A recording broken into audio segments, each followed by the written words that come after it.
Imagine a force so powerful it could bring down Europe's greatest military genius, not with cannon fire or cavalry charges, but with something far more insidious: economics.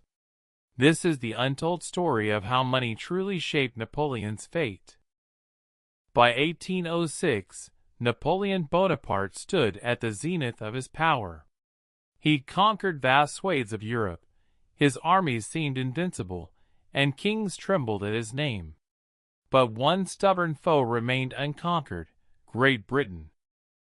Britain, an island nation, was protected by the might of the Royal Navy.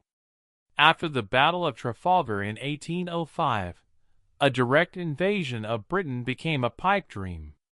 Napoleon needed a new strategy, a different kind of weapon. He reasoned that Britain's strength lay not in its land mass, but in its commerce, its vast global trade network, and its financial institutions. If he could cripple that, Britain would fall without a single French soldier landing on its shores. This was the birth of the Continental system, a daring economic blockade designed to isolate Britain. In November 1806, Napoleon issued the Berlin Decree, declaring all trade with Britain forbidden throughout the French Empire and its allies. His vision was audacious: transform Europe into a self-sufficient economic bloc, independent of British manufactured goods and colonial products.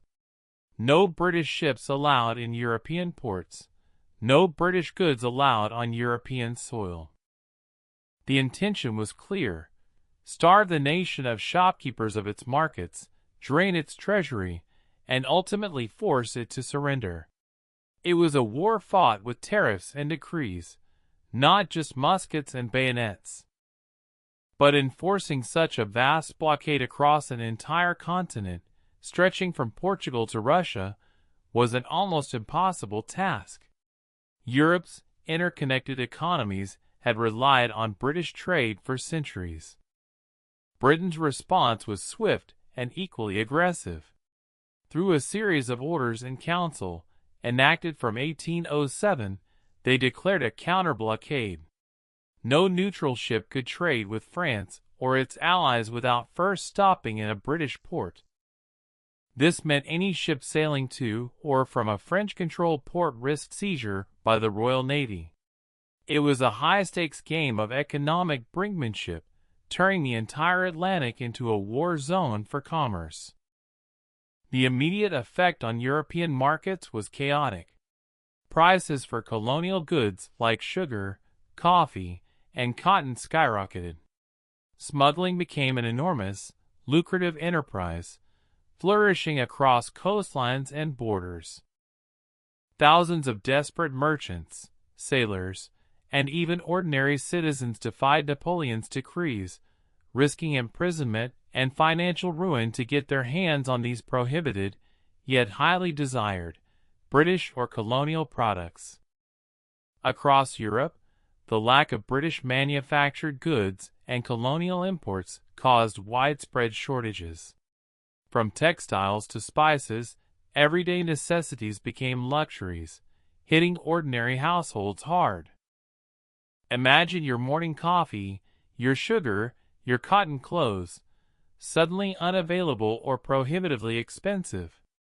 This wasn't just an economic policy, it was a daily hardship for millions, breeding resentment against the French Empire. Inflation soared in many areas under French control, as supply couldn't meet demand. While intended to cripple Britain, the system began to choke the very economies it was supposed to protect, or at least control. Napoleon became obsessed with enforcing the blockade. He deployed thousands of troops to patrol coastlines and borders, turning his soldiers into customs officers, further straining his military resources. Neutral ships, particularly American vessels, were frequently seized as suspected of trading with Britain. This aggressive stance further alienated international partners, sparking diplomatic crisis, and even contributing to the War of 1812. The irony was palpable. France itself couldn't entirely do without British goods. Napoleon's armies needed British wool for uniforms, and French industries often relied on British machinery or raw materials. To circumvent his own rules, Napoleon began issuing special licenses for trade with Britain, often at exorbitant prices. This created a system rife with corruption and favoritism, undermining the very principles of the blockade. He himself profited handsomely from these licenses, demonstrating the deep hypocrisy at the heart of the Continental system. It wasn't about principle. It was about power and personal gain, even at the cost of his stated goals. Here's a common misconception. Many believe Napoleon's downfall was purely military, a string of battlefield blunders. But the truth is, a silent economic war, fought with blockades and trade embargoes, was just as devastating to his empire. The system's enforcement required constant military pressure, especially on reluctant allies. Portugal, a traditional British ally, openly defied the blockade, leading to Napoleon's decision to invade in 1807. This invasion, coupled with a treacherous move into Spain, ignited the Peninsular War, a brutal, protracted conflict that would bleed France dry for years. It was a direct consequence of the economic blockade. Historian Frank McLean, in his 1997 biography of Napoleon, highlights the Peninsular War as a critical drain, diverting immense resources and manpower from Napoleon's main strategic goals in Central Europe. Meanwhile, Britain, far from being crippled, demonstrated remarkable financial resilience. They had robust credit networks, a functioning national bank, and a growing industrial base to fall back on. The groundwork for this resilience was laid decades earlier by figures like William Pitt the Younger, Prime Minister, who had reformed British finances and managed the national debt shrewdly, as documented in Eli Hector's 1922 work, The Continental System. The Bank of England, a central pillar, could reliably issue credit and fund the various coalitions against France, a stark contrast to Napoleon's reliance on plunder and direct taxation of conquered territories. Britain's burgeoning industrial revolution also gave it an edge. While Europe struggled with shortages, British factories churned out goods, finding new markets for their products outside the blockaded continent. They aggressively pursued trade with the Americas, Asia, and other parts of the world, compensating for the loss of European markets. The global nature of British commerce proved its ultimate salvation. British merchants, known for their adaptability, quickly found loopholes and alternative routes. They channeled goods through neutral ports like Heligoland or Malta, which became bustling hubs of illicit trade. What we do not know for certain is the true, comprehensive financial toll of the continental system on different regions. The vast, undocumented black market trade makes precise quantification a historical challenge. Estimates vary wildly among economic historians, but it's clear the system caused immense disruption, the ripple effects of which are still debated. The full depth of human suffering and ingenuity in evading the blockade remains partly obscured. The most significant consequence of the continental system, however, wasn't Britain's collapse, but Russia's growing frustration. Tsar Alexander I found his empire's economy severely damaged by the forced embargo on British trade.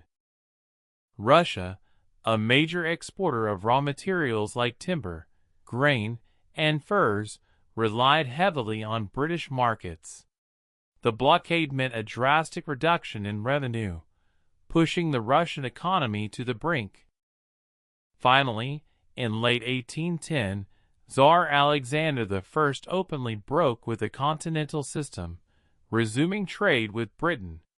This act of defiance was a direct challenge to Napoleon's authority and the foundation of his economic war. Napoleon, already stretched thin by the Peninsular War, saw this as an unforgivable betrayal. His fury led to the fateful decision to invade Russia in 1812, aiming to force Alexander back into compliance. The invasion of Russia, launching the massive Grande Army of over 500,000 men, became the ultimate consequence of Napoleon's economic strategy. He marched east, not just for conquest, but to enforce a trade embargo. We all know the brutal outcome, the logistical nightmare, the scorched earth tactics, the devastating Russian winter. The economic war had led directly to Napoleon's greatest military catastrophe.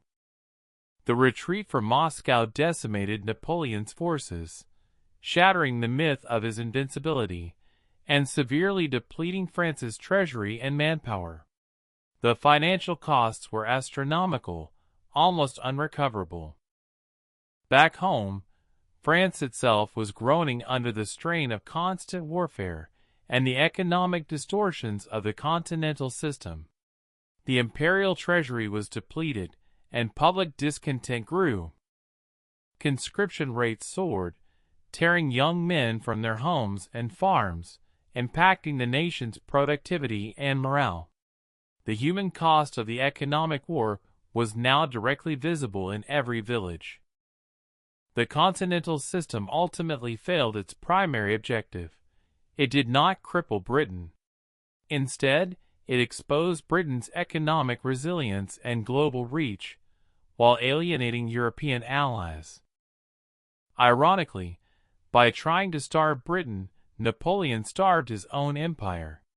The economic pressures ignited rebellions, fostered resentment, and stretched his military to breaking point. The system's rigid enforcement created a continent-wide network of resistance, not against British goods, but against Napoleon's tyranny. The economic war became a war of liberation for many. This drain on resources and manpower, from Spain to Russia, left Napoleon vulnerable. When the combined forces of Europe finally rallied, France was exhausted, its financial and human reserves depleted. The Battle of Leipzig in 1813, known as the Battle of the Nations, saw a decisive defeat for Napoleon. The coalition forces, partly funded by British subsidies, overwhelmed his weakened armies. The subsequent invasion of France and Napoleon's first abdication in 1814 were the final, inevitable consequences of a war he could not win, a war fought not just on battlefields, but in markets and treasuries. Even his dramatic return during the 100 Days and the final defeat at Waterloo were battles fought with dwindling resources and a weary populace, a direct legacy of the Continental system's long-term damage. Napoleon's economic warfare offers a profound lesson. Global interdependence, once established, is incredibly difficult to sever. Attempts to do so can inflict more damage on the aggressor than the intended victim. He tried to reshape an entire continent's economy through sheer force of will, but the invisible hand of the market and the enduring power of human ingenuity proved to be far stronger than any imperial decree. The story of Napoleon and the Continental system isn't just about military might. It's a stark reminder that even emperors can be bankrupted by the relentless, often unseen, forces of finance and trade. If you find these tales of financial history as captivating as we do, make sure to subscribe for more stories of money, power, and the rise and fall of nations.